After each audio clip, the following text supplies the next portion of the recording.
Queridos amigos, hermanos, personas interesadas, hoy vamos a considerar un tema que hemos llamado exégesis. Es un tema que de alguna manera está resumiendo toda nuestra trayectoria en 40 años de estudio. Y exégesis quiere decir extraer el jugo, tratar de llegar a la esencia de la palabra de Dios, tratar de llegar a la esencia. Así que bueno, me da mucho placer poder intentar transmitir algo que pueda ser de utilidad. Y como siempre decimos, cualquier duda, comuníquense con nosotros, cerciórense de lo que acá se dice a través de su estudio personal bajo oración. No hay otra manera, si no son como hojas en el viento que siempre van a estar dudando. Así que, pero de cualquier manera puede ayudar, puede orientar. Va a ser un estudio largo, así que fracciónenlo. Vamos a ir comenzando la exégesis desde Bereshit, desde Génesis, a Gizgalut, Apocalipsis. Así que va a ser una exégesis bastante larga. Bueno, pero empecemos. El primer paso en el camino, los primeros pasos. Así que bueno, empezamos con Jehová y su hijo, padre e hijo, Elohim, haciendo el mundo físico, los cielos y la tierra. Haciendo cielos y tierra, Elohim, al comienzo de los días. La expectativa de una creación terrena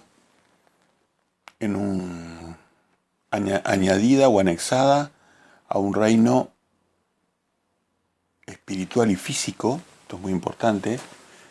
Un reino espiritual y físico que fue, creado hace aproximadamente 6 días de 1000 años. Ese reino espiritual y físico unía el cielo y la tierra desde el cielo. Ahora, ese Edén o ese paraíso que se creó en la tierra fue habitado por Adán y Eva. Posiblemente 33 años. Muy posiblemente 33 años. Hasta que se suscita la rebelión. La rebelión, en el paraíso estaba el árbol de la vida, que era Yeshua. Siempre fue el árbol de la vida. Yo soy el camino, la verdad y la vida. Y estaba el árbol del conocimiento del bien y del mal. O sea, el bien mezclado con el mal. El conocimiento era este ángel rebelde, Lucifer. Ambos estaban en la tierra. Y Satanás, a través de hacer pecar al hombre, usurpa el poder de la tierra y se convierte en un dios bajo, un dios adorado por la simiente de Caín. En este momento se desdobla el reino espiritual y físico en 2 descendencias. La descendencia de la mujer de Dios, la descendencia de la Jerusalén celestial, la descendencia de la Jerusalén pura terrenal, la mujer de Dios, y la descendencia de la serpiente. Se dividen el árbol de la vida y el árbol del conocimiento, mezcla del bien y el mal. Una mezcla acomodaticia, una mezcla hecha a su propia voluntad. Así que en ese momento el reino espiritual y físico se divide en un reino físico abolido, Dios discontinúa su reinado físico sobre la tierra. Esto está representado por el árbol de Nabucodonosor en Daniel, en los primeros capítulos de Daniel. Y continúa la posibilidad de entrar en un reino espiritual solamente, porque el reino físico del mundo queda en manos del usurpador, que es el opositor, Satanás el diablo. Así que este reino que era universal en el cielo y en la tierra y que era espiritual y físico, ahora se atomiza, se divide en partes. En un reino, por un lado, espiritual y un reino físico que desaparece. Un reino físico que desaparece. Empieza el hombre a gobernarse a sí mismo bajo las influencias de seres caídos, de seres alejados de la voluntad de Jehová. Así que se convierte la tierra en un lugar corrupto, un lugar corrompido. El plan divino de la mujer incluye actos de voluntad sobre la tierra, acota la libertad del hombre. Por ejemplo, vemos Noé, a través de los juicios que se hicieron con Noé, y después en época de Abraham, en Sodoma y Gomorra, Dios interviene al reino del hombre en momentos donde ya la maldad, la siniestralidad, la vejación, la corrupción llegan a niveles insoportables. La descendencia de la mujer genera, la descendencia espiritual de Dios, de la mujer de Dios, genera hombres baluartes, como es, dijimos, Noé, Abraham, Moisés, jueces, a David, profetas, como Isaías, Jeremías, Samuel, y después finalmente genera esa mujer la descendencia más importante, que es su propio hijo, Yeshua. Así que vemos en esta exégesis que la descendencia de la mujer y la descendencia de la serpiente en la tierra tienen rivalidad. La serpiente hace daño a la descendencia de la mujer, y finalmente la descendencia de la mujer está profetizado que va a eliminar a Satanás y a sus secuaces de la tierra a través de la restitución de ese reino espiritual y físico perdido en el Edén o paraíso inicial. En el propósito de Dios está la educación de la humanidad. Esa educación se da a través del Sinaí y el Sión, las dos grandes montañas. En el Sinaí se entrega la ley de Dios, y en Sión, a través de su Hijo Yeshua, se enseña el espíritu de esa ley. Así que la ley y el espíritu de la ley, los principios de la ley, la comprensión de la ley de Dios eterna, se enseña entre Sinaí y Sión. Para eso Dios usó un marco de desierto para comunicar su santa ley, y después usó el marco de Jerusalén para enseñar la interpretación de esa ley. Todo parte del misterio de Dios, ¿no? Usó un tabernáculo móvil en el desierto para ir solemnizando la relación de Dios con el hombre, y usó después un templo material a partir de David y Salomón.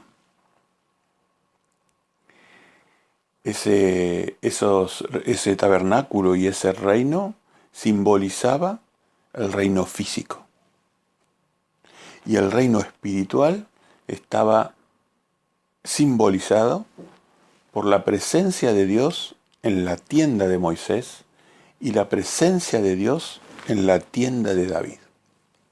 Así que hubo un simbolismo del reino físico a través del tabernáculo y un simbolismo del reino espiritual o directamente una presencia del reino espiritual a través de la relación espiritual intensa que tenían que tenía Jehová a través de su hijo con Moisés y con David en sus propias tiendas, en sus propias residencias, en sus propias casas.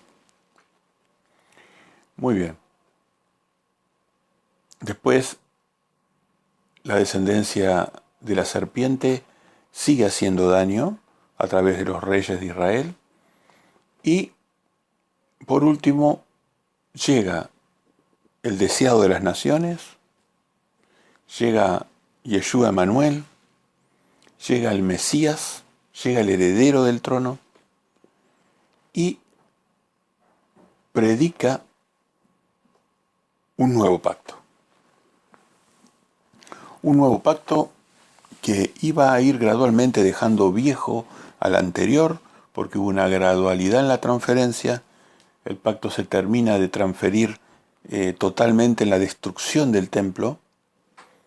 Ya directamente el nuevo pacto empieza a cobrar vigencia a partir de la resurrección de Yeshua, con sus instrucciones claras, y después, gradualmente, a través del Espíritu Santo que nos iba a llevar a toda la verdad, se fue comunicando el alcance de ese nuevo pacto.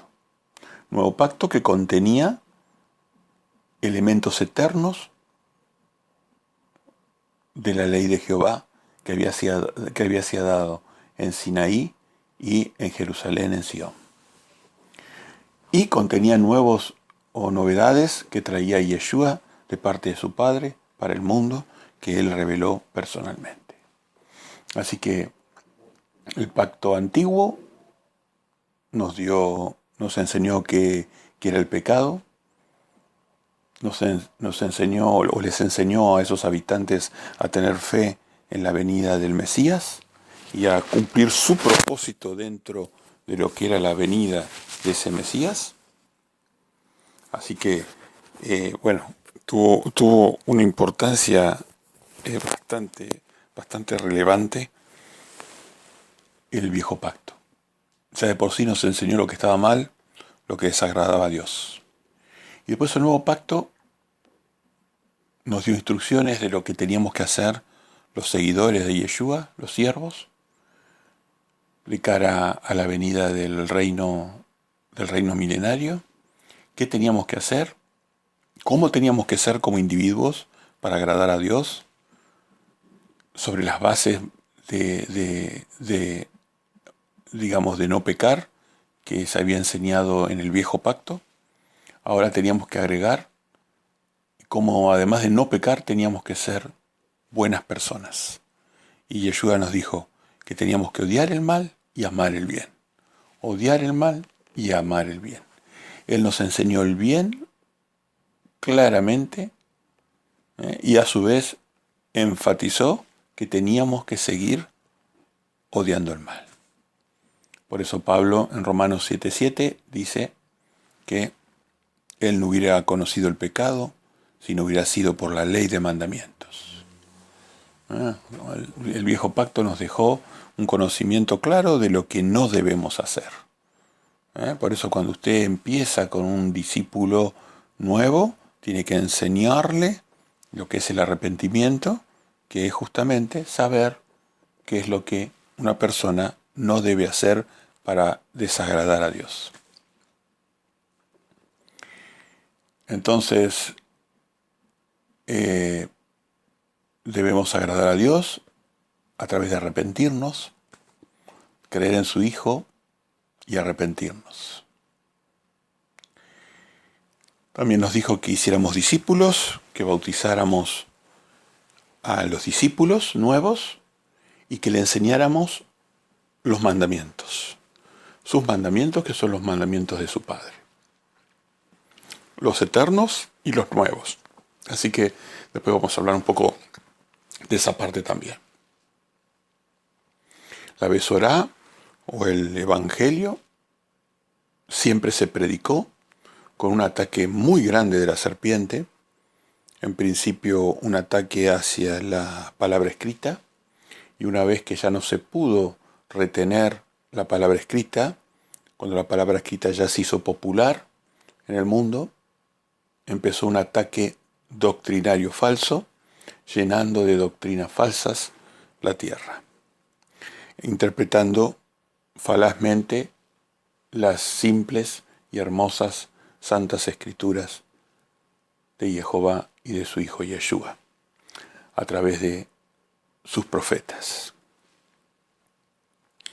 Así que bueno, el reino espiritual, justamente a través de esos profetas, en posesión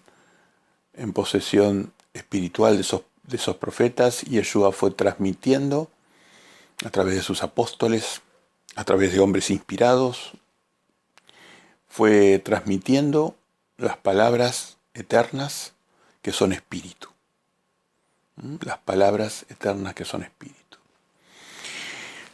El nuevo pacto está pronto a cumplirse en la segunda venida de Yeshua, con el comienzo del reino milenario, al sonar de la séptima trompeta.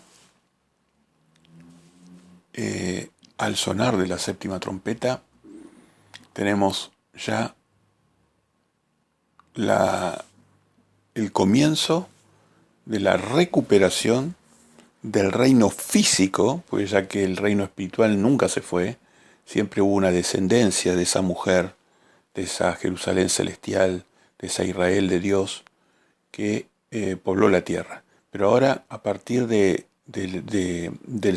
séptimo sello, con sus 7 trompetas y sus 7 tazones, del día de la ira, se llama, de Jehová, el tan anunciado día de la ira, el séptimo sello, con sus 7 trompetas y sus 7 tazones, ese día, posiblemente de 1 año de duración, rápido, donde se restablece el reino físico y espiritual en la tierra. Un glorioso momento que ese año involucra la resurrección de los muertos en Cristo y la transformación de esos resucitados y de los vivos al momento en Cristo, trasladados directamente a reinar, arrebatados es la palabra exacta en castellano, arrebatados a reinar junto con Yeshua, descendiendo en el monte de los olivos, expresado hermosamente en Zacarías capítulo 14. Glorioso retorno de Yeshua, sus santos, reyes y sacerdotes, en el séptimo sello, durante el día de la ira de Jehová. La ira que de más está decir que es para los impíos, para los injustos y misericordiosos y faltos de fe. Pero sus justos, sus misericordiosos, sus santos van a ser arrebatados y descendidos, arrebatados de todas las naciones y descendidos en Jerusalén para gobernar durante el milenio. Es cierto y doloroso por momentos que tengamos tan poca información en la Biblia, sobre el milenio. Y que tengamos tan poca información también sobre los nuevos cielos y la nueva tierra. Pero es evidente que eso hay un factor sorpresa, hay algo maravilloso que el Padre ha generado y que va a haber un factor sorpresa. En mi opinión personal, el Padre no usó una zanahoria, digamos, un motivador, un incentivo externo, porque si Él hubiera descrito la maravilla del reino, quizás muchos de nosotros nos hubiéramos inclinado a tratar de servirle por interés.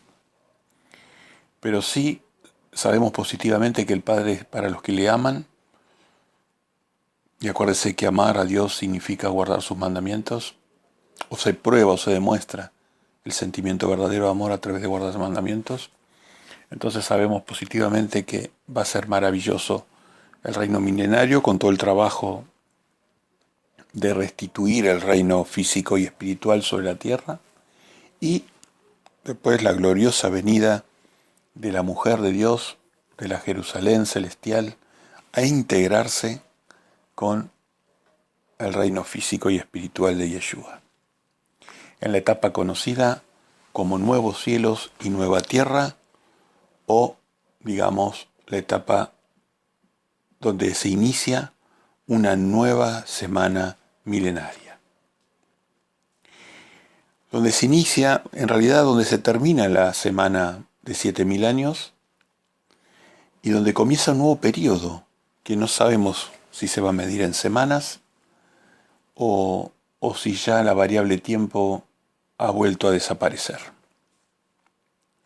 Concretamente entonces, en esta exégesis, estamos viendo que Yeshua ha estado preparando durante 6000 años aproximadamente, ha estado preparando reyes y sacerdotes, que se ven en Apocalipsis 1.6, 5.10, 24, bueno, y así. Se ve los reyes y los sacerdotes que van a co-gobernar con Yeshua el restablecimiento del reinado espiritual y físico. Decimos reinado espiritual, ¿a qué reinado?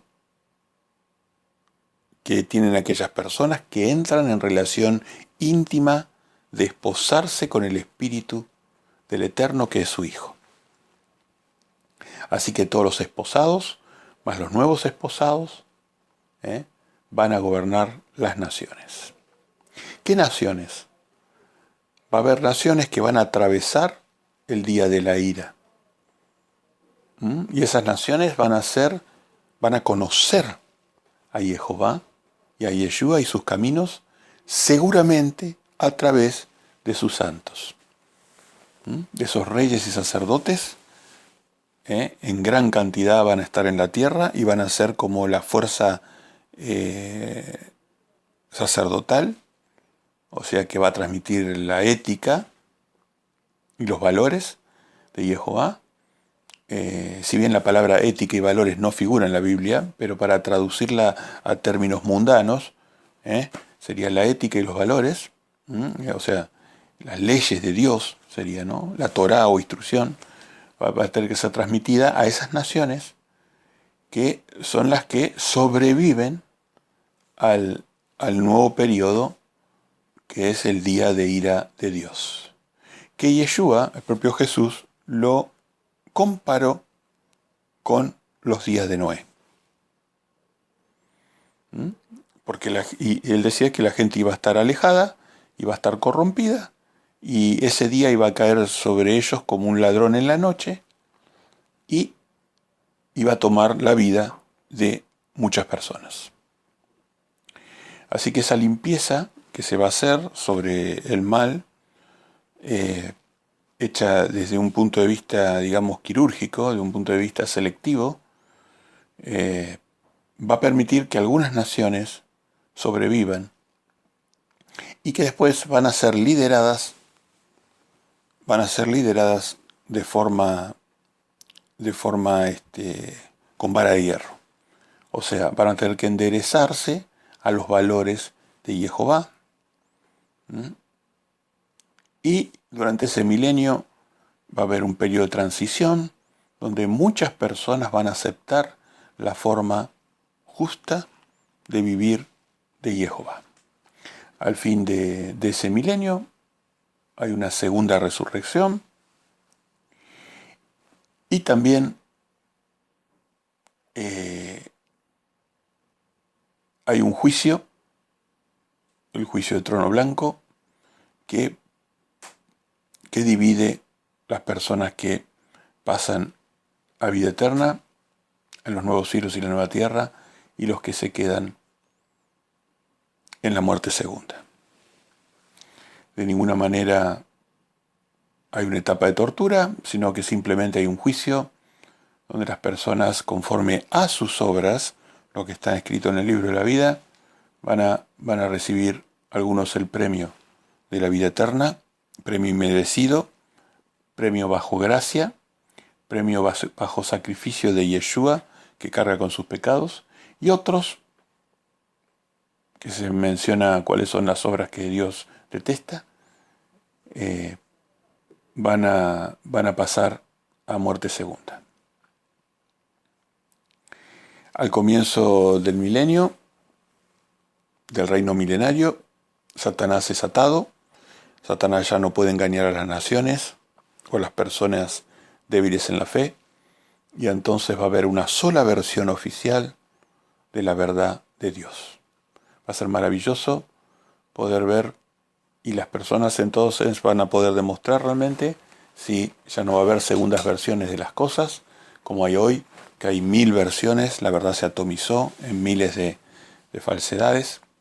Así que este es un apretado relato desde un reino perdido a un reino restituido, un reino espiritual y físico perdido a un reino espiritual presente sumado al reino físico que comienza en el milenio, próximo a suceder.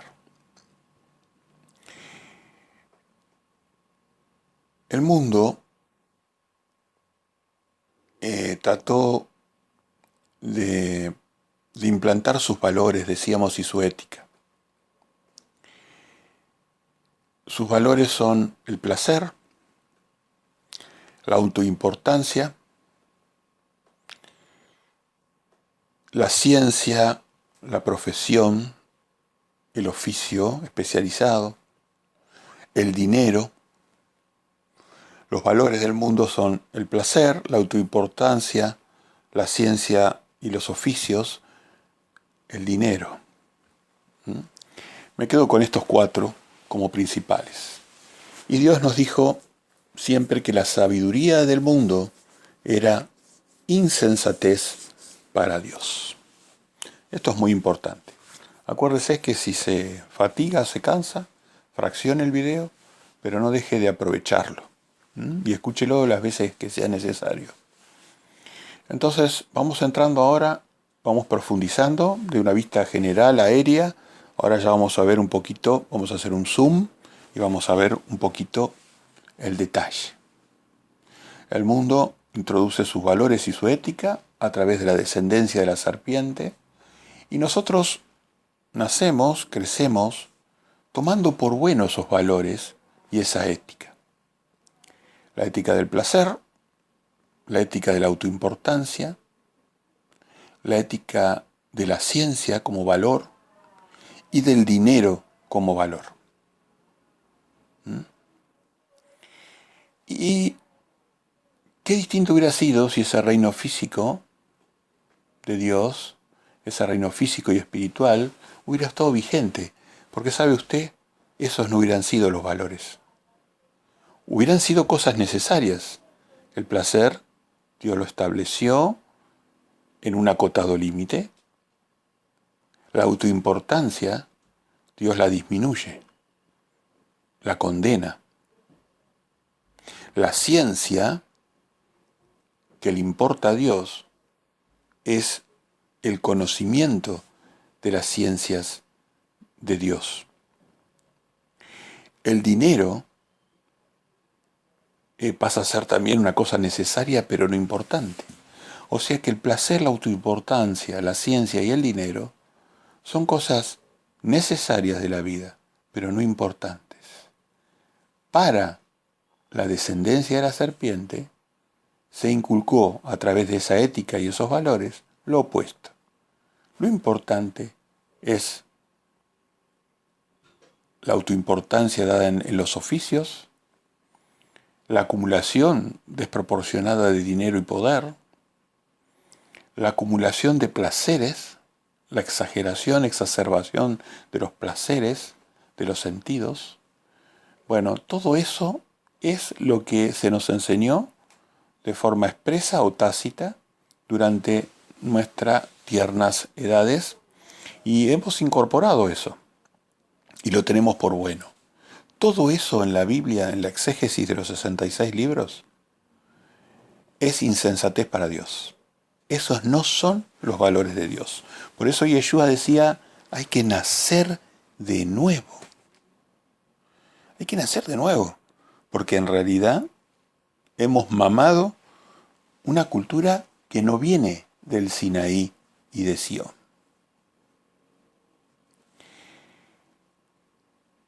Ahora, ¿qué dice Dios de la ciencia y el dinero? En Eclesiastés 7:12 nos explica que Él reconoce al placer y la autoimportancia lo condena directamente, pero a la ciencia y al dinero le da un valor de escudo, de protección. No deja de reconocer que el tener un oficio, una ciencia, un conocimiento, el tener algo de dinero, es una protección, un escudo. Pero deja el contraste claro en Eclesiastés 7:12, que le pido que por favor, si quiere, detenga este video y lo lea y lo medite, y si es posible bajo oración. Él dice en Eclesiastés 7:12 que la sabiduría, a diferencia del oficio, de la ciencia, del dinero, la sabiduría es lo que da la vida. Y cuando se refiere a la vida, se refiere a la vida física, que se alarga, y a la vida espiritual, que después se va a transformar en ese reino físico y espiritual, en eterna. Entonces, Dios dice, nuestro Padre amoroso celestial, a través de su amado Hijo, dice que el dinero y la ciencia, a diferencia de tener el lugar idolátrico que le da el mundo de la serpiente, es un escudo, pero que la sabiduría es la que da la vida. Entonces, acuérdese ahora esta palabra, sabiduría, porque es muy importante en la exégesis entender la palabra sabiduría. Sabiduría.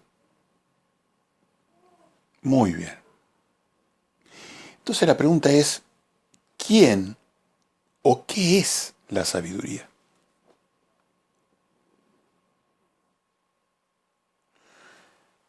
Ahí viene a la mente Proverbios 4:4.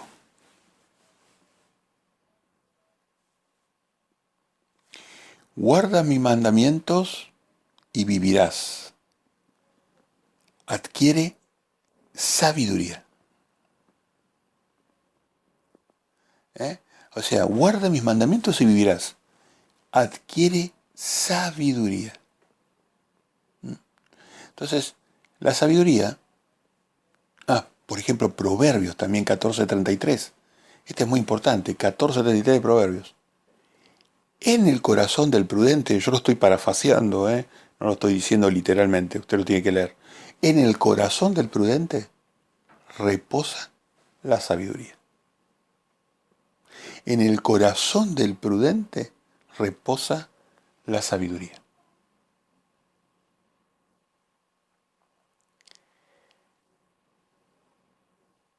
En Proverbios 1:7 nos dice Jehová, el principio de la sabiduría es el temor de Jehová. El principio de la sabiduría es el temor de Jehová. Así que Dios destaca, estoy dando algunos conceptos así como atomizados, destaca no la ciencia, el dinero, la autoimportancia y el placer, sino que destaca la sabiduría del hombre, porque eso nos va a llevar a la vida. Entonces la pregunta es, para que vayamos tratando de entender, ¿quién es o qué es la sabiduría de Dios? Recuerde que en el corazón del prudente reposa la sabiduría. O sea que solamente en el corazón del prudente. ¿Y qué decía Yeshua? Fíjese cómo hilvana el Espíritu Santo en Mateo 24:45. Hablaba que a su venida, a su segunda venida, iba a haber un siervo fiel y prudente. En el corazón del prudente reposa la sabiduría. Así que iba a haber un siervo fiel y prudente. Y este siervo fiel y prudente, ¿qué iba a estar haciendo? Dando alimento al rebaño de Dios. Mateo 24:45. O sea, que ese siervo fiel y prudente iba a tener la cualidad de la sabiduría divina. Que eso sí tiene valor para Dios. Eso sí puede ser utilizado en el reino espiritual y físico de Jehová y en sus precursores, que son todos estos 2000 años que Dios ha difundido a los tropezones su mensaje evangélico o de Besorá. Entonces decíamos que la sabiduría iba a estar en el siervo fiel y prudente que iba a estar dando alimento, que iba a estar enseñando los mandamientos, la justicia de Dios, como dice Daniel, a la multitud. Y va a ser transformado como estrella a perpetuidad. Qué hermosas esas palabras, ¿no? De Daniel. Entonces, ese siervo fiel y prudente iba a estar rebosando de sabiduría.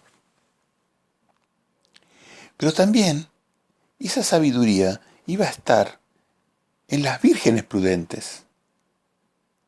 Por un lado va a haber siervos o líderes, las estrellas que dice Apocalipsis, ¿no? Y por otro lado las vírgenes prudentes, aquellas congregaciones que van a tener sabiduría divina.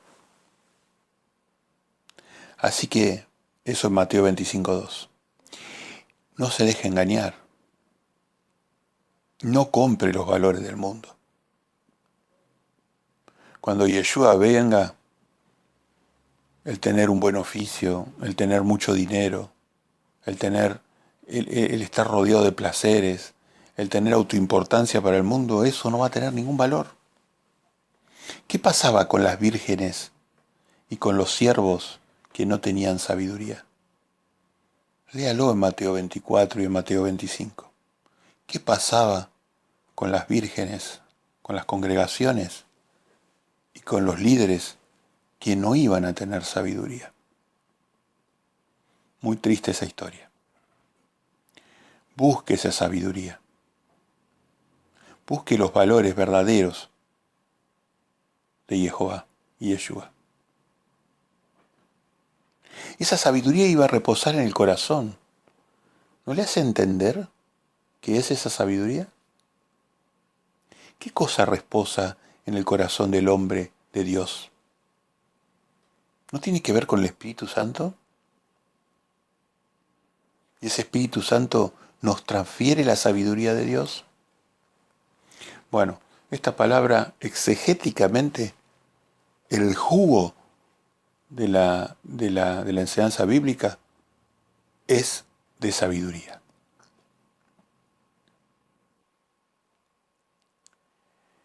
Entonces, decíamos que el dinero, no va a haber seguridad en ese dinero, en el dinero que la gente acumula, cuando comience el día, la gran tribulación y después el día de la ira. La gran tribulación, que son los 6 primeros sellos, y el día de la ira, que es el 7º sello.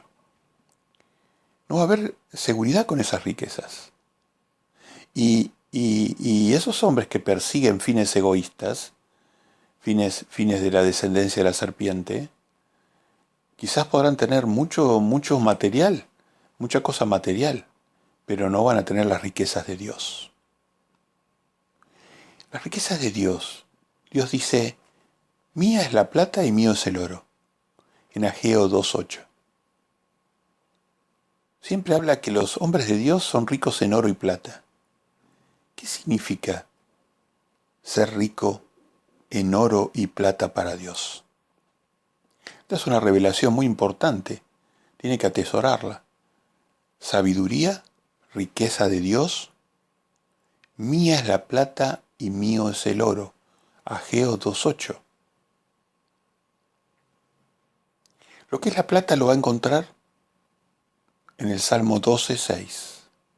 Y lo que es el oro para Dios en el Salmo 119:127. Fíjese cómo trabaja el espíritu, ¿no?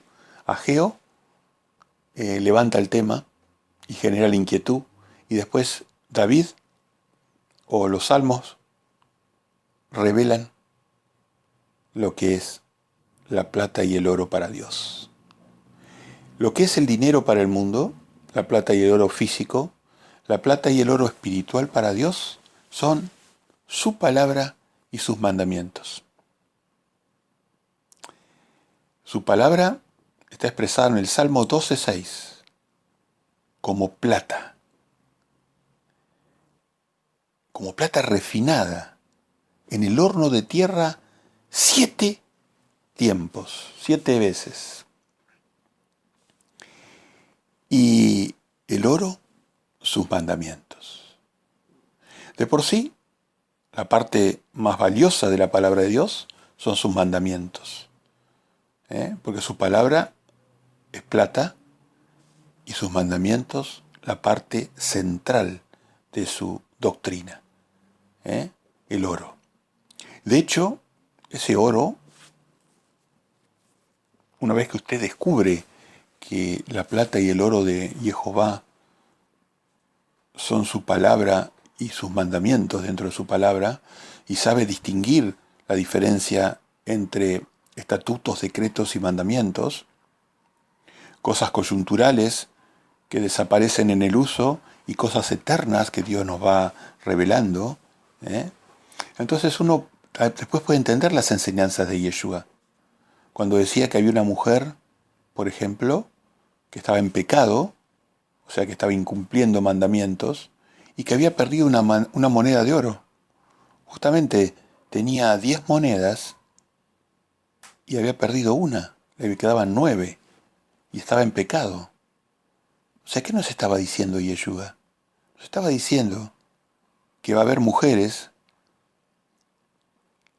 que van a estar en pecado, o sea, congregaciones, religiones, que les va a faltar por lo menos un mandamiento, que no van a estar cumpliendo ese mandamiento. Entonces usted como hijo de Dios, o como aspirante a ser hijo de Dios,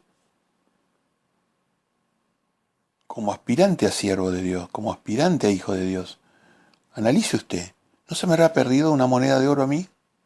¿No tendré un mandamiento menos? Ni hablar si se le perdió más de un mandamiento, ¿no? Pero acá está hablando de que esa mujer tiene que salir del pecado. Entonces, acá le estoy dando ejemplo de cómo entender las claves bíblicas nos permite entender las enseñanzas de Yeshua. El contexto está generado en el antiguo pacto y las enseñanzas jugosas están en el nuevo pacto, pero sobre las bases de conocimiento contextuales que da el viejo pacto. Alabado sea Santo Jehová, alabado sea Yeshua por estas cosas. Entonces, hablábamos de la sabiduría, hablábamos de lo que es la riqueza de Dios, y ahora vamos a introducir otra palabra clave. Exegéticamente, un tercer concepto es la inteligencia del hombre. ¿Qué es un hombre inteligente para Dios? En Proverbios 9:10 nos revela que el conocimiento del Altísimo, del Santísimo, dice en realidad, si mal no recuerdo, el conocimiento del Santísimo es la inteligencia.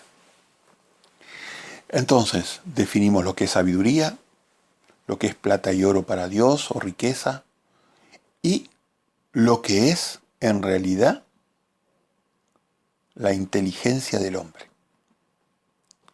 Sabiduría e inteligencia. Bienaventurado el hombre que haya la sabiduría y la inteligencia. Proverbios 3:13. Y Jehová habla en proverbios. Y su hijo se expresa en parábolas. Y Jehová dijo, bienaventurado el hombre que haya sabiduría e inteligencia. Y dijimos que la prudencia estaba relacionada con la sabiduría. Así que el pueblo de él pereció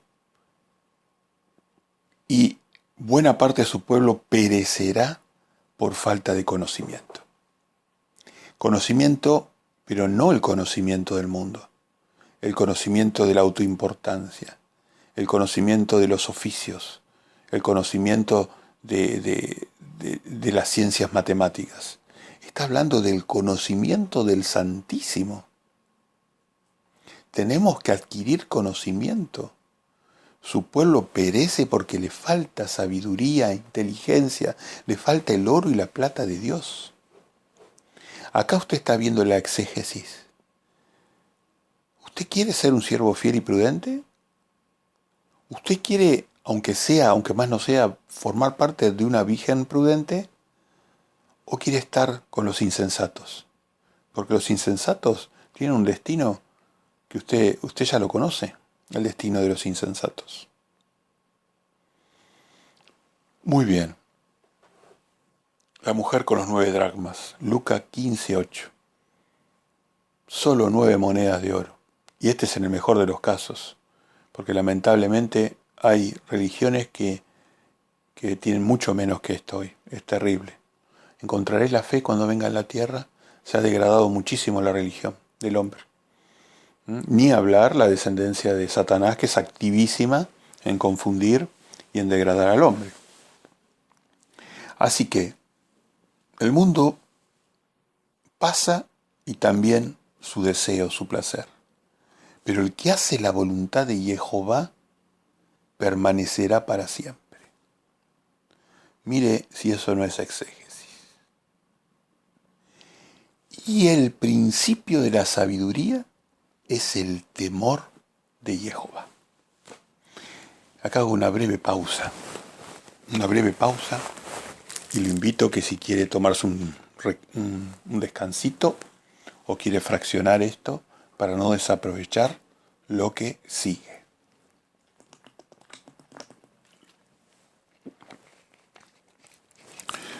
Voy a refrescar un poco la garganta.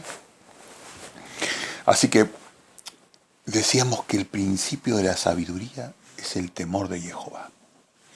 Y ahora viene otra cosa importantísima que Dios nos enseñó. ¿Qué es el temor de Jehová? Porque ahora nos planteamos, yo quiero la sabiduría en mi corazón. Yo quiero el Espíritu Santo en mi corazón. Yo quiero a Yeshua en mi corazón.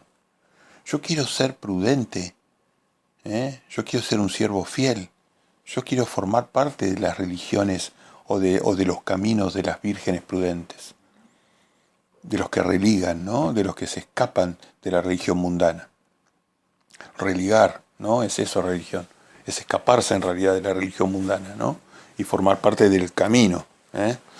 Bueno, muy bien. Religar la religión hacia una sana doctrina, ¿no? De una doctrina enferma hacia una sana doctrina. Entonces, ahora nos enganchamos con el tema de otra palabra clave en la exégesis bíblica. ¿Qué es el temor de Jehová? El temor que Jehová implantaba en el pueblo en el desierto, ¿se acuerda? Y cuando lo sacó de Egipto. Generaba una sensación digamos, los apabullaba con grandes actos maravillosos. Y Jehová le decía a Moisés, ojalá que esto sirva para que me teman y se salven. Él los impresionaba desde eventos sorpresivos y grandiosos que generaban una admiración, un temor, un respeto. Entonces, la educación de ese pueblo salvaje, de ese pueblo adoctrinado por el mundo en Egipto, que estaba totalmente caído, empezó en una relación del temor. Un temor que daba vida. ¿Por qué daba vida? Porque era el principio de la sabiduría de Jehová. El camino al final de la sabiduría no termina en temor, termina en amor. Pero el camino, el principio de la sabiduría, tú te lo leo eso, no se creerá que yo me lo estoy inventando, ¿no? El principio de la sabiduría es el temor de Jehová, es Proverbios 1.7, perdón que no lo había mencionado. Proverbios 1.7 dice, el principio de la sabiduría es el temor de Jehová. Véalo en varias versiones, es hermoso. Todo Proverbios capítulo 1. El principio de esa sabiduría que queríamos obtener sabiduría, queríamos obtener oro, plata, inteligencia, conocimiento, ¿no? Y entonces, el principio de esa sabiduría, ¿no?, empezaba en temer a Jehová. Y un poquito más adelante, el predicador nos dice, Jehová que habla en Proverbios, nos dice en Proverbios 8.13, el temor de Jehová, que era el principio de la sabiduría, significa aborrecer el mal. Ah, bueno, acá nos está dando, pero el mal definido por él. El mal definido por él. Entonces, si nosotros queremos tomar ese camino de sabiduría, de la sabiduría divina, que nos va a llevar a la inteligencia de Dios, que nos va a llevar al oro y la plata, que nos va a llevar a la prudencia necesaria para este tiempo del fin. Entonces, si nosotros tomamos esa sabiduría a través del temor de Jehová, el temor de Jehová significa ¿qué? Aborrecer el mal. ¿Y qué era el mal? Ahí en ese mismo capítulo. ¿Qué nos explica qué era el mal? Increíble, presta atención a esto. Yo me acuerdo que cuando entendí esta parte, me sorprendí muchísimo de cómo los valores de Dios son tan distintos a los valores del mundo. Fíjese dónde empieza el temor de Jehová. ¿Sabe dónde empieza? ¿Dónde empieza? En la soberbia. La soberbia, que es lo contrario de la humildad, el soberbio no teme o no aborrece el mal. El mal empieza en la soberbia. De hecho, es probable que el propio pecado original haya sido por soberbia. O haya habido involucrado soberbia. La autoimportancia de creerse autosuficiente. Vaya a saber si eso, si bien esta es una reflexión de hombre, ¿no? Y tiene poco valor dentro de las cosas valiosas que venimos hablando, que son objetivas. Pero mantengámonos objetivos. El aborrecer el mal Dios lo expresa en la soberbia y la arrogancia. El mal camino y la boca perversa. Da tres aspectos el capítulo 8 de Proverbios, donde nosotros deberíamos comenzar a caminar por la sabiduría de Dios. Aborrecer el mal, sabiduría, mal camino, y bueno, ahora tenemos que darle y la boca perversa. O sea que, expresado ahora como bien, como el opuesto, como el complemento, lo que nos está diciendo Dios, que el temor, temer a Dios significa ser humilde en el trato con Él y con otras personas, pero sobre todo con Él. Ser humilde en el sentido de escuchar su voz y dejar nuestras ideas y opiniones de lado. Ser humilde, ahí comienza el bien. Andar en el camino, en el buen camino. ¿Quién es el buen camino? Su Hijo, Yeshua Emanuel Jehová, su Hijo unigénito y primogénito. andar en el buen camino. Cuando uno anda en el buen camino, en el camino de Yeshua, ha demostrado temer a Jehová. Cuando uno es humilde y escucha lo que Él nos dice, ha demostrado andar en el camino de Jehová. Y después, aborrecer la boca perversa. Tenemos que bendecir, nunca hablar mal. Es sorprendente lo distante que estamos de estas cosas. La humildad es el principio de la sabiduría. El andar en el camino de Yeshua, en los valores que nos va a enseñar Yeshua.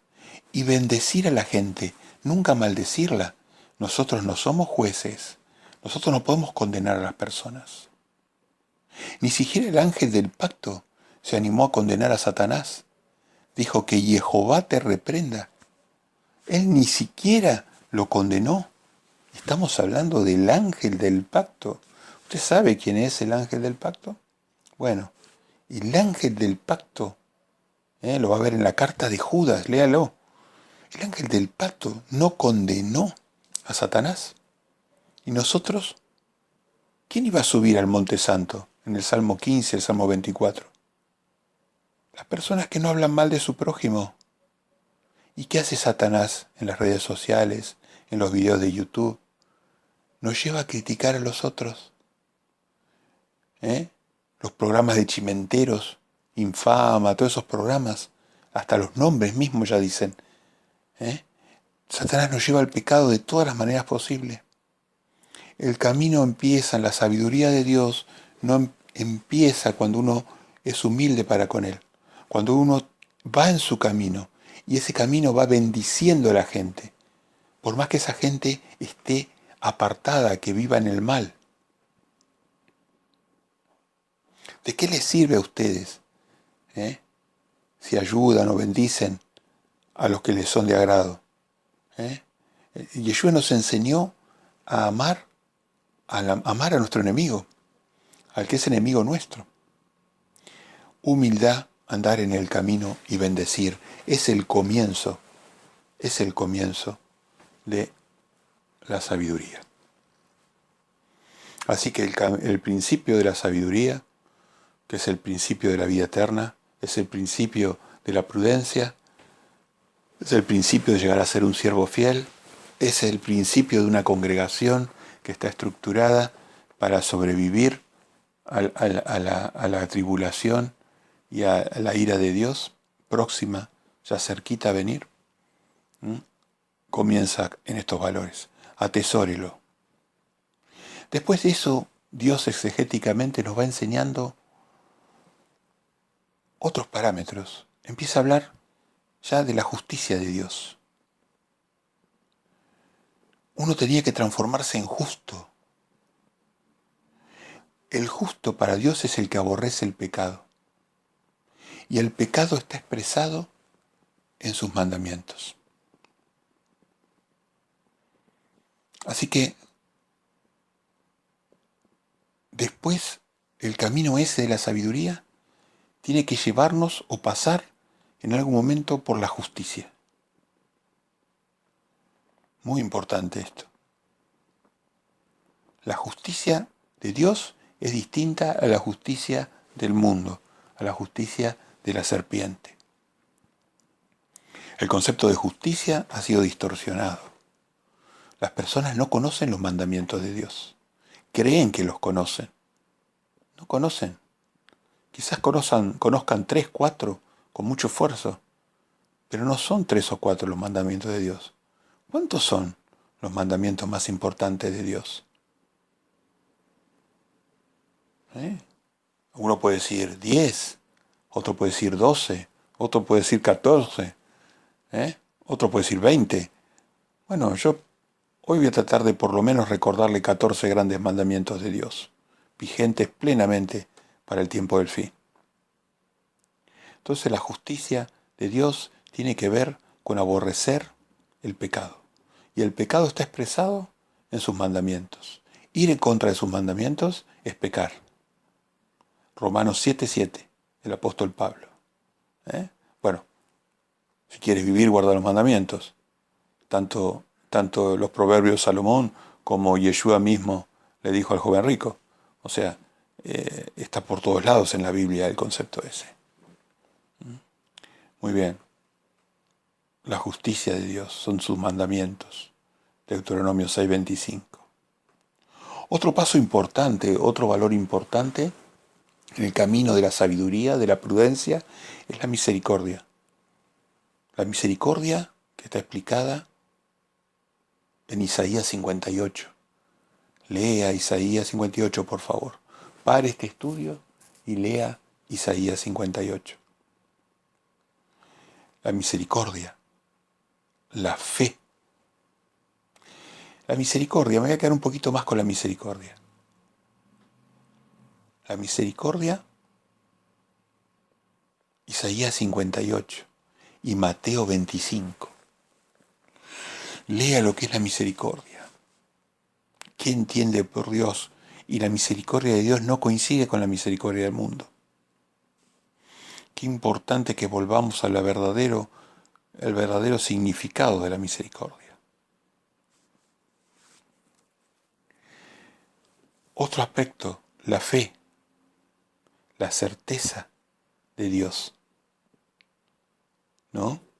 La fe, ya como fruto de esa sabiduría. Ya es la sabiduría que se expresó en humildad, en andar en el buen camino, bendecir a las personas, ser justo ante Dios, ser misericordioso. Y ya empieza a dar fruto de fe el hombre.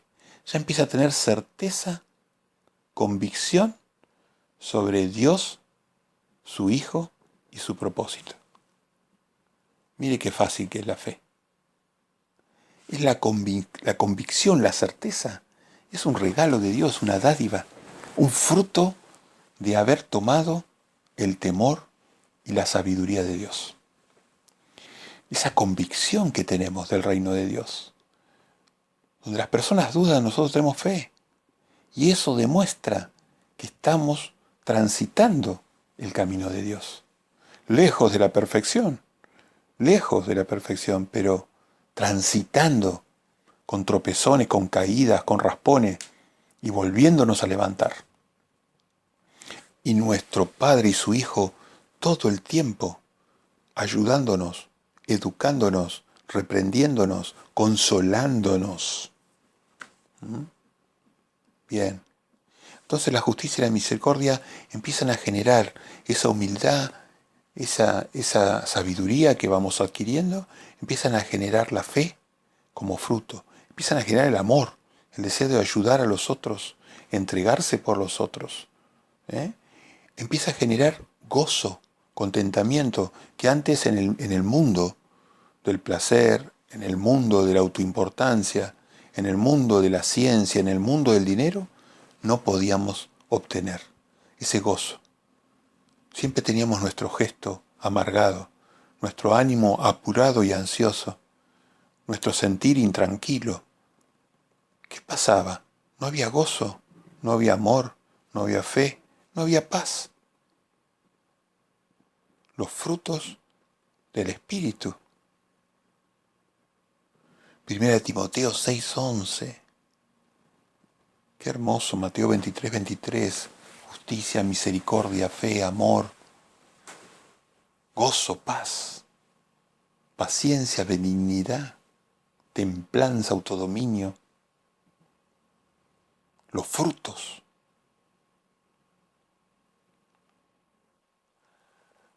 Y así en el camino nos fue enseñando el bendito Hijo de Jehová, nos fue enseñando a través del espíritu de la profecía, sus profetas, nos fue enseñando cosas importantes, nos fue enseñando a orar,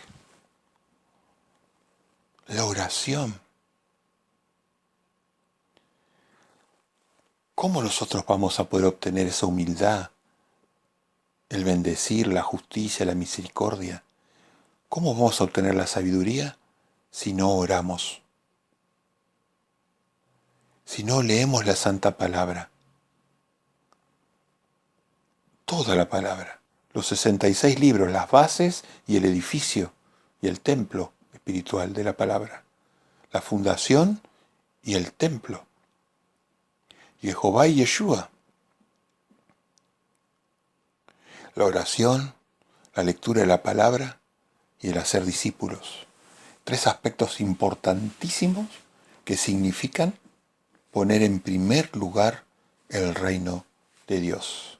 Poner en primer lugar a Dios y su justicia. Entonces la voluntad de Dios es que usted lo tema, que sea sabio, que usted lo ame. Temer a Dios es aborrecer el mal y amarlo es guardar sus mandamientos. Mire la clave. Temer a Dios es aborrecer el mal que Él define mal. Y amar a Dios es guardar sus mandamientos.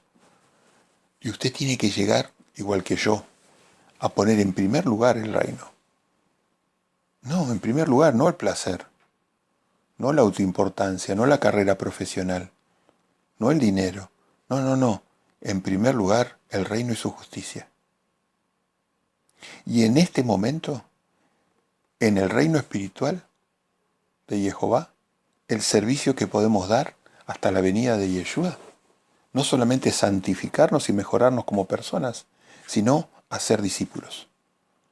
En santidad, en misericordia, en fe, en amor, en gozo, en paz, en justicia, con humildad, bendiciendo, transitando el temor y el amor de Jehová. Yo soy el camino, la verdad y la vida. Él es la sabiduría de Jehová, su Hijo. Ese camino de la sabiduría es su Hijo y lleva a la verdad, y esa verdad nos lleva a la vida. El pacto eterno que se desdobló en el pacto mosaico y el pacto de Yeshua, el pacto eterno que no cambió, es que debemos oír su voz. Oír su voz. Oír su voz en el Sinaí. Oír su voz en Sion. Oír su voz en los profetas. Oír su voz en Moisés. Oír su voz en los apóstoles y en su Hijo. Qué hermoso. Jeremías 11:4. El pacto eterno, oír su voz. Tenemos que oír su voz. Y su conocimiento, el conocimiento o la inteligencia de Dios tiene que bajar de la mente a nuestro corazón. Tiene que hacerse carne en nosotros. El predicador decía, el temor y guardar los mandamientos de Dios es todo el deber del hombre. Qué bárbaro, ¿no? Siempre la coherencia bíblica, ¿no? El predicador hace tantos miles de años decía, Eclesiastés 12:13, que todo el deber del hombre es temer a Dios y guardar sus mandamientos. Muy bien. Todo esto nos va llevando al punto de entender el ser y el hacer. Entonces, si usted se transforma en un ser como Dios quiere a su imagen, y si usted hace o le da servicio como Él quiere que lo sirva, usted va a poder transformarse en un profeta de Dios. El profeta definido en 1 Corintios 14:3 y 4, no el profeta que adivina el futuro, como hoy Satanás lo ha trastocado. No. El profeta que puede edificar, exhortar y consolar a las ovejas de Dios. Ese siervo fiel y prudente que va a estar alimentando el rebaño de Dios, que va a estar lleno de sabiduría, de conocimiento, de inteligencia, y va a estar lleno del plata y oro, pero la plata y oro de Jehová. Así que, mire qué importante. Debemos ser como el gran yo soy, a su semejanza, obviamente, a su semejanza. Ser y hacer lo que Dios quiere que hagamos. Quiere que hagamos frutos de arrepentimiento. Y cuando predicamos, ¿qué evangelio llevamos a la gente para salvarlo? Porque usted va a encontrar miles de evangelios falsos, miles de Cristos falsos. El evangelio verdadero lo encuentra en la palabra de Dios. Léalo en Mateo 4:17, en Mateo 3:1, en Marcos 1:14, en Hebreos 26:20, si mal no recuerdo, Hebreos 26:20. Qué importante leer Hebreos 26:20 para entender que Pablo predicaba exactamente el mismo evangelio que predicó Jesús, que predicaron los otros apóstoles, que predicó Juan el Bautista. La Besorá, el evangelio es único. No hay evangelio. No crea esas mentiras, ese error. De que hay un evangelio para uno, un evangelio para otro, un evangelio. No, el evangelio es universal, es único. Yeshua vino a decir un mismo evangelio para todos. Vea Hechos 26:20, que predicaba Pablo. Lo mismo que Juan el Bautista, lo mismo que Yeshua, lo mismo que Pedro, lo mismo que Juan, lo mismo que todos los siervos de Dios. Creer en Yeshua y arrepentirse. Creer en Él y dar frutos de arrepentimiento. Frutos de arrepentimiento. Arrepentirse quiere decir volver a este camino de sabiduría, volver a los mandamientos de Dios, volver a la humildad, volver a bendecir a nuestro prójimo, volver a la justicia de Dios, a la misericordia. Y ahí va a surgir la fe, el amor, el gozo y la paz. Temer a Dios y guardar sus mandamientos. Esto es todo el deber del hombre. Entonces, vamos a ver algunos de esos mandamientos.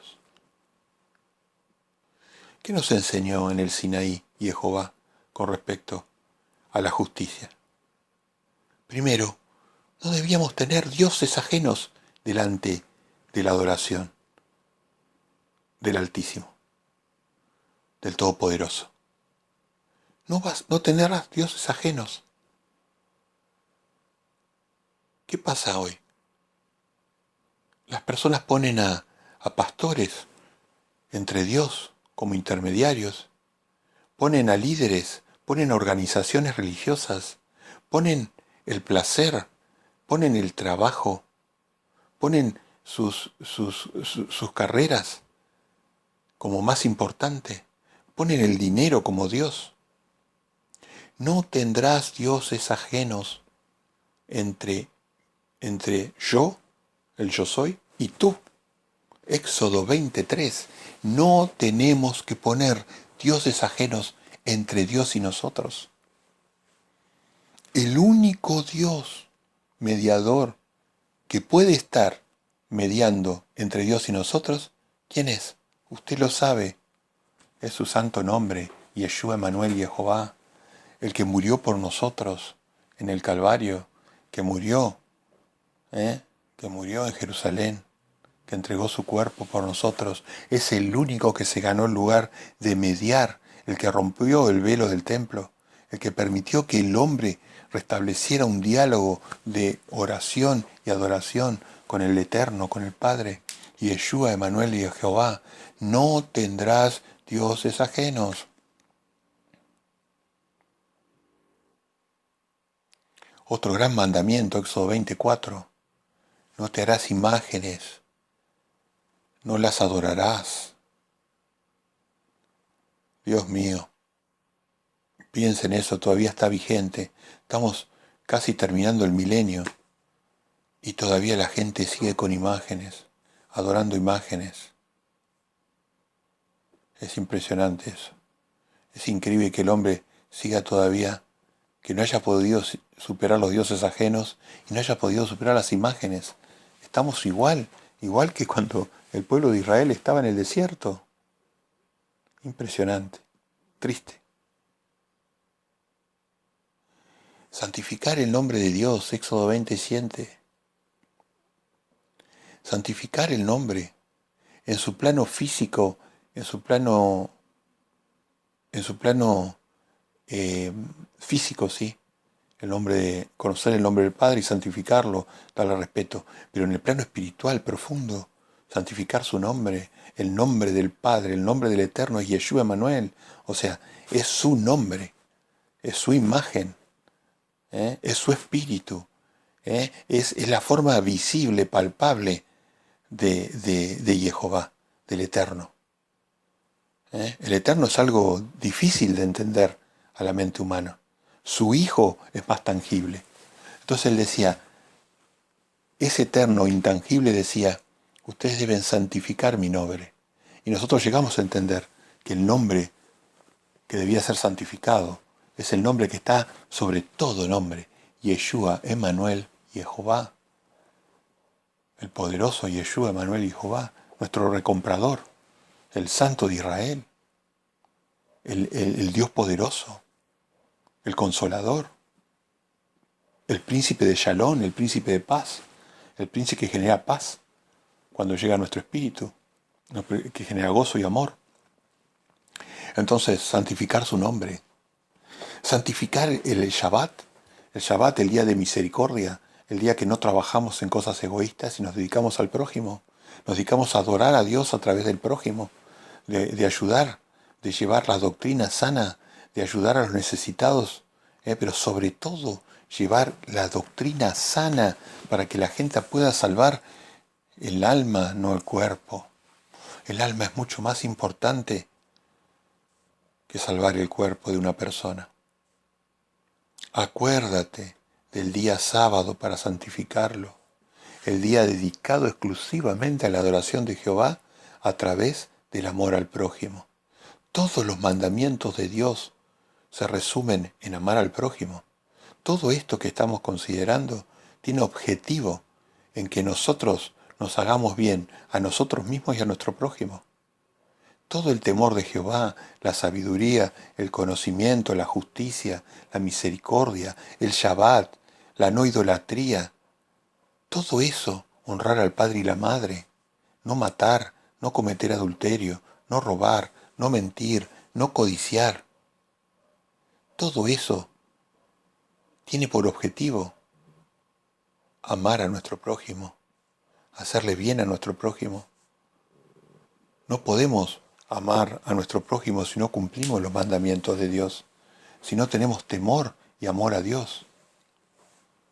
Temor es aborrecer el mal y amor es guardar sus mandamientos. Así que todos se resumen. Romanos 13:9, Juan 14:15, 1 de Juan 5:3. Muy importante. Muy importante. Miqueas 6:8. ¿Quién eran los santos de Jehová de los últimos momentos en estos días que se avecinan durísimos durante los sellos, durante las trompetas y los tazones? Los que guardan los mandamientos de Dios y llevan el testimonio y la fe de Jesús, de Yeshua. Apocalipsis 12:17 y 14:12. Mateo 6:33 van a poner en primer lugar el reino y su justicia. Y las demás cosas en segundo, tercero, cuarto, quinto lugar. ¿A qué dedica su tiempo fundamentalmente? Bueno, ahí está. Donde está ese tiempo va a estar su corazón. Donde está de lo que usted habla, de lo que usted hace, ahí está su corazón. Dios es un Dios severo, celoso, exigente, misericordioso y bondadoso. Pero no se olvide de los otros atributos. No tome solo los atributos que a usted le conviene. Recuerde que Dios es misericordioso y bondadoso, pero también es severo, también es exigente hacia sus hijos. Y de ninguna manera va a permitir el pecado en el mundo. Va a limpiar el mundo de pecado. Así que en los mandamientos tenemos que honrar a tu padre y a tu madre. Esto tiene el mandamiento número 5 de la ley del Sinaí. Tiene un trasfondo espiritual muy importante. Pero aunque usted lo tome en el plano físico, honre a su padre y a su madre. Muy importante para Dios. Y recuerde que había una mujer de Dios, que es madre de hijos, en el cielo. Hay un padre y hay una madre que debe ser honrado. Hay cinco mandamientos que cuando uno los espiritualiza llega a entender el amor a Dios. Y hay otros 5 mandamientos que nos llevan a amar al prójimo. No podemos odiar, o sea, matar a nuestro prójimo. Ustedes escucharon que se dijo, no matarás, y yo digo, cualquiera que ya odia a su hermano ha cometido el pecado. Ni siquiera llegar a matar.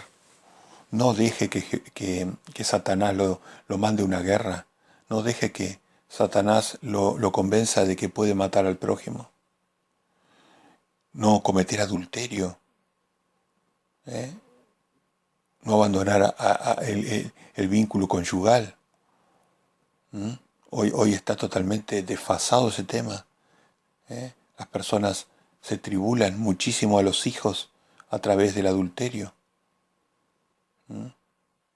Y Yeshua dijo, aquel que continúa mirando a una mujer para tener una pasión, ya que adulteró en el corazón. Así que fíjese si Dios no es severo, si no es exigente. No es solamente bondad y misericordia, como le dicen los falsos evangelios. No podemos odiar a nuestro prójimo, no podemos desear a la mujer del prójimo. Hay que espiritualizar la ley de Dios, no eliminar la ley de Dios en los falsos pastores.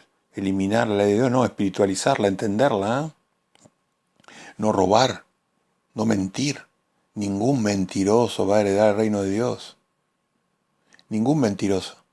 Y decía que el gran mentiroso es el que dice que conoce al Padre y no guarda sus mandamientos.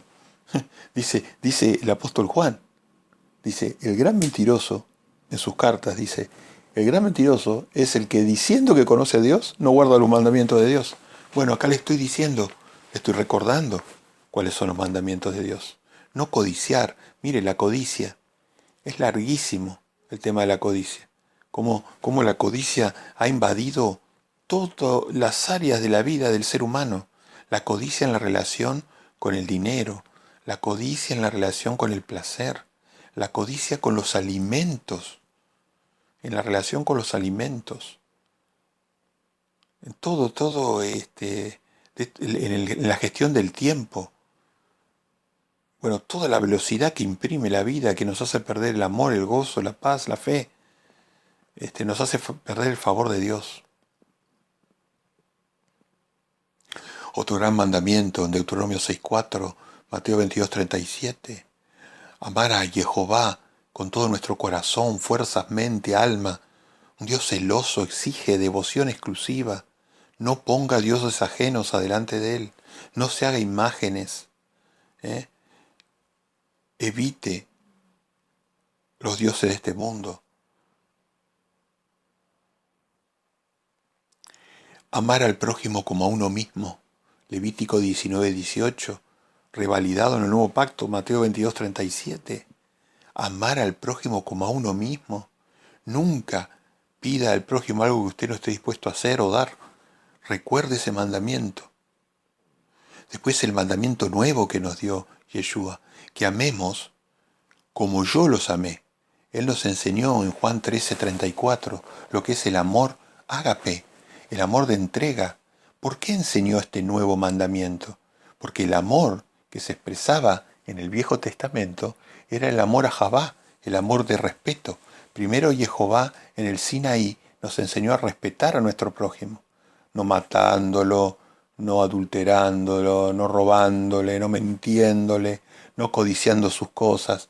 Pero después Yeshua nos vino a enseñar personalmente, a través de sus pasos y de su camino, cómo se ama en el nuevo pacto, el amor ágape. Un nuevo mandamiento les doy, que se amen unos a otros como yo los he amado. Juan 13:34. El nuevo mandamiento. Si Él no daba ese nuevo mandamiento, los apóstoles y los siervos de Dios hasta hoy no hubieran muerto predicando. Porque la persona, cuando se vería amenazada frente a la coerción que ejercía Satanás a través de las bestias, de los gobiernos, dejarían de predicar, dejarían de hacer discípulos para proteger su propia vida. Porque si usted hace valer el hecho de que usted solamente tenía que amar a su prójimo como a sí mismo, ni más ni menos, entonces usted, frente al peligro de perder la vida, hubiera parado de predicar. Pero nosotros estamos bajo un nuevo pacto, con un nuevo mandamiento, que se agrega, no se quita, se agrega. Tenemos que amar al prójimo como lo amó Yeshua, llegando, si es necesario, a entregar nuestra propia vida, haciendo discípulos y convirtiendo. Tenemos que entender la verdadera Besorá, el verdadero evangelio del reino restituido de Dios. Él viene para dar a cada uno según su obra. Hay mérito en el mundo de Jehová. Hay mérito. Hay obras que valen más. Hay pequeños, hay grandes. Hay personas impías. Hay personas que Dios no conoce. Hay hijos, hay siervos, hay reyes, hay sacerdotes. Es un mundo de mérito hermoso. Así que un nuevo mandamiento. Y por último, quiero cerrar con siempre el gran último mandamiento que nos dio Yeshua, que usted ya lo conoce de mi parte, que es hacer discípulos, bautizarlos y enseñarle todo lo que Él mandó, sus mandamientos. Mateo 28, 18 al 20. Y eso nos garantiza que Yeshua, la sabiduría de Dios, va a estar con nosotros hasta el fin. Así que, queridos amigos, hermanos y personas interesadas, les agradezco a los que hayan perseverado hasta el fin de esta enseñanza. No se queden con dudas si podemos colaborar con ustedes para tratar de ayudar, de poner un poquito de luz en la oscuridad que existe en el mundo. Así que el reino se va a restituir. No solamente vamos a estar hoy en el reino espiritual, sino que va a haber un reino espiritual y físico que después del milenio se va a transformar en un reino eterno de nuevos cielos y nueva tierra que son inimaginables al corazón y a la mente del hombre. Vamos a tener cuerpos que van a estar adecuados a un goce superior y eterno de la vida. El mismo cuerpo que recibió Yeshua Emanuel cuando fue resucitado en gloria. Así que bueno, las perspectivas son maravillosas. ¿Y qué nos pide Dios? Que amemos al prójimo. Que amemos al prójimo. Nos pide eso, todos sus mandamientos: la humildad, la justicia, la misericordia, la oración, el estudio de la palabra, el hacer discípulos, el poner el reino en primer lugar, la santidad, caminar en el camino, honrar sus mandamientos, oír su voz, la sabiduría,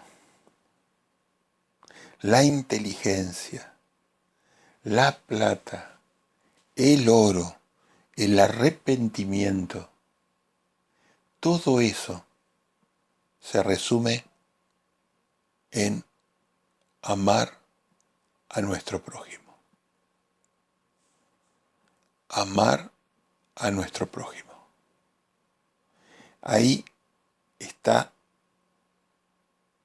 el fin de la sabiduría. Porque el que ama a su prójimo se ama a sí mismo y ama al Eterno. Mire usted la enseñanza bíblica, qué sutileza, ¿no?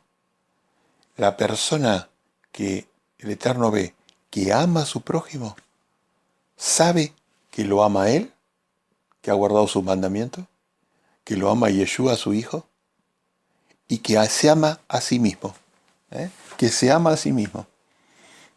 Así que bueno, ha sido un gran placer traer este tema, esta gotita de agua, una gotita de luz en un mar de oscuridad que es el mundo. Así que escúchelo las veces que sea necesario. Si hay algo que no está de acuerdo, bueno, acá estamos también. Y si está de acuerdo, bueno, compártalo, ayude a otros. o procéselo y haga su propia información sobre esto. Que le sirva también quizás para predicar, para hacer discípulos. Bueno, la intención ha sido poder ayudarlos y ayudarme a mí, ¿no? Ayudándolos. Así que ha sido un gran placer. Les mando un abrazo fraterno y bueno, acá su hermano, su amigo, así siempre en contacto y disponibles para cualquier cuestión que surja. Así que bueno, queridos amigos, hermanos, personas interesadas, en el nombre de Yeshua decimos amén.